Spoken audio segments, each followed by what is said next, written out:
નમસ્કાર દર્શક મિત્રો, સુપ્રભાતમ. દિવાળીના દિવસો શરૂ થઈ ગયા છે.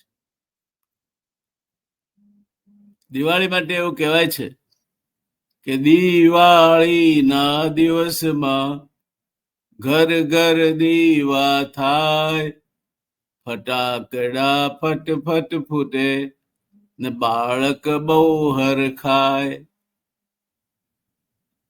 દીપાવલી એટલે દીપોત્સવી અને દીપોત્સવી એટલે દીવાઓનો ઉત્સવ. આવા ઉત્સવના પર્વના મહામંગલમય દિવસોની મંગલમય સવાર આપ સૌને મુબારક હો. એ સવારે આપનો દોસ્ત જયનારાયણ વ્યાસ અનેકવિધ શુભકામનાઓ સાથે આપનું સ્વાગત કરે છે. દોસ્તો, માણસની ઉંમર ગમે તે થાય, એની સંવેદના અને લાગણીઓ તો મૃત્યુ સાથે જ સમેટાય છે.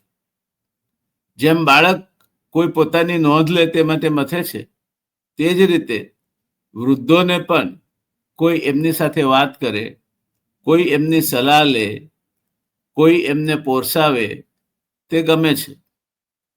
વૃદ્ધ એ પાયો તૂટી ગયેલી ખુરશી અથવા ટેબલ નથી એ જળી ગયેલું ખમીસ.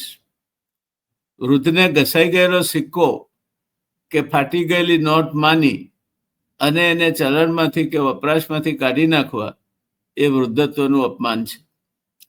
ઘરમાં કોઈ પ્રસંગ ઉજવાતો હોય કે બાળકના જન્મદિનની કેક કપાતી હોય, ટેલિવિઝન પર મેચ ચાલતી હોય કે કોઈ મોટા માણસ ઘરે આવ્યા હોય, વૃદ્ધની આંખમાં પણ આ પળ માણવાની, બધાની સાથે બેસવાની, દીકરાને માથે હાથ ફેરવવાની, એને વાલભરી ચૂમી ભરવાની, ક્રિકેટની મેચમાં રસ હોય તો સ્કોર જાણવાની, અને કોઈ વિશિષ્ટ વ્યક્તિ ઘરે આવ્યું હોય તો ઘરના મોભી તરીકે બે શબ્દોની આપલે કરવાની ઉત્કંઠા હોય છે.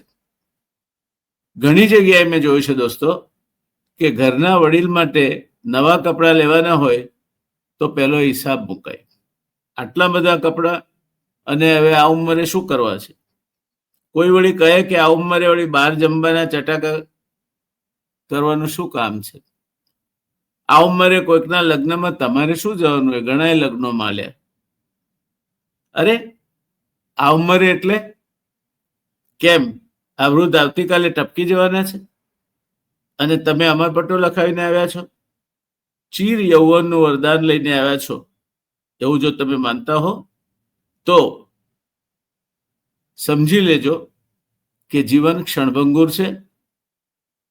આજે જે છે એ આવતી ક્ષણે ના હોય તેવા અનેક બનાવો આપણી આજુબાજુ બનતા તમે પણ જોયા છે, મેં પણ જોયા છે. એક આ પ્રકારનું વર્તન થતું હોય તે સમયે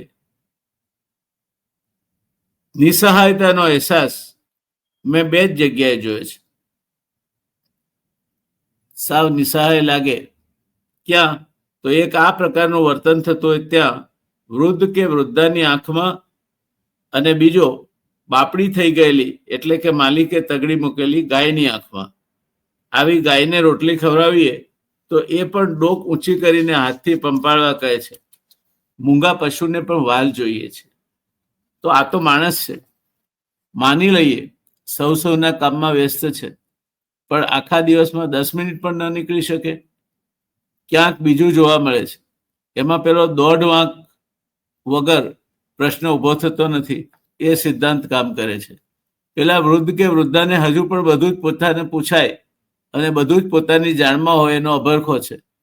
ધૂળ જેવી વાત હોય તોય મને તો ખબર જ નથી ને, અને ખોટું લાગી જાય. અરે ભાઈ, હવે ધીરે ધીરે આપણે આ વૃત્તિ છોડી રહ્યા છીએ, ત્યારે હજુ મને ખબર જ નથી કહીને ખોટું શું કામ લગાડો? બીજી બાજુ ઔપચારિક વાત હોય અને પ્રશ્ન પૂછાય તો પણ દીકરો જવાબ ના આપે, ઉલટાનું ગુરકિયું કરે, તમારી બધી પંચાયત કરીને શું કામ છે? આ પ્રકારની વૃત્તિમાં એક વૃદ્ધ પોતાના દીકરાને કઈ રીતે સબક શીખવાડે છે એની વાત મારી મા પાસેથી સાંભળે. એક વેપારી હતા, નામું લખ્યા કરે અને પાસે બેઠેલો દીકરો સામેના ઘરના છાપરે બેઠેલો કાગડો બાપાને બતાવીને કહે, બાપા કાગડો. સામે બાપા જવાબ આપે, હા બેટા કાગડો. આવું કેટલી વાર બોલાય અને બાપા જવાબ આપ્યા કરે. એમ કરતા દીકરો મોટો થયો. એક દિવસ એણે પેલા શેઠના કોઈ પ્રશ્નનો ખીજાઈને જવાબ આપ્યો. શેઠ સમસમી ગયા. એણે દીકરાને કહ્યું, ભાઈ મારું એક નાનું કામ કરને. બાપાએ સામે અભરાઈ પરથી સંગ્રહી રહેલ 20-25 વર્ષ પહેલાની ખાતા વહીઓ ઉતરાવી. દીકરાને પણ નવાઈ લાગી. વેપારીએ કહ્યું કે બેટા આ ખાતા વહી જરા ખોલો અને વાંચો. દીકરાએ એમાંથી એક ખાતા વહી જે વૃદ્ધે કહી તે હાથમાં લીધી. વચ્ચેનું પાનું ખોલ્યું અને આશ્ચર્યમાં પડી ગયો. દર ચોથી લીટીમાં લખ્યું હતું, હા બેટા કાગડો. એના પિતાએ કહ્યું, ભાઈ તું નાનો હતો ને ત્યારે આ જે કંઈ કાલા ગેલા પ્રશ્નો તું પૂછે એનો જવાબ કામમાં વ્યસ્ત હોવા છતાં આપવાની રમત તું રમ્યો છું.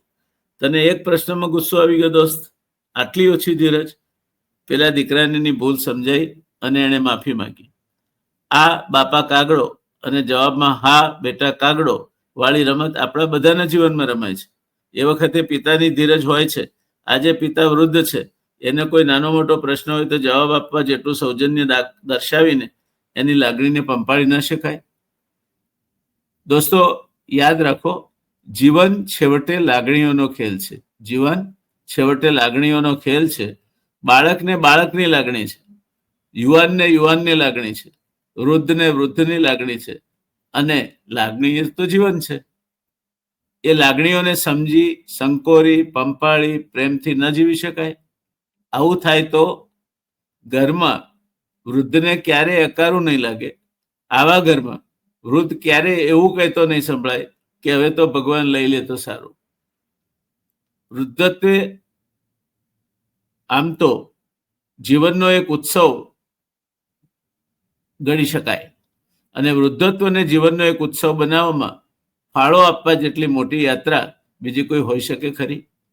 કદાચ એટલે જ આપણે શ્રવણને યાદ કરીએ છીએ, વંદન કરીએ શ્રવણને.